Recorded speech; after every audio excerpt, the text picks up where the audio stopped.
জানিস এক অমাবস্যার রাতে কি ঘটেছিল? সেদিন তোদের পুরোহিত গভীর অন্ধকারে আমার পুজো দিচ্ছিল। হঠাৎ চারদিক থেকে ভেসে আসতে লাগলো আমার নুপুরের আওয়াজ। আর ঠিক তখনই সে লক্ষ্য করলো আমি যেন ধীরে ধীরে অদৃশ্য হয়ে যাচ্ছি। ভয়ে সে একটা প্রদীপ তুলে ধরলো আমার মুখের সামনে। আর যে দৃশ্য সে তখন দেখেছিল তা দেখে তার গায়ে কাঁটা দিয়ে উঠল। তাহলে প্রথম থেকে তোদের গল্পটা বলি।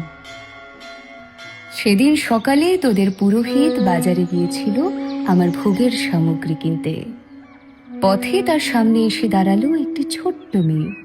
সে বলল, আমি চাল আর কলা খাবো। পুরোহিত বিরক্ত হয়ে বলল, খেতে হলে কাজ করে খেতে হয়। মেয়েটি মৃদু হেসে বলল, আমি যদি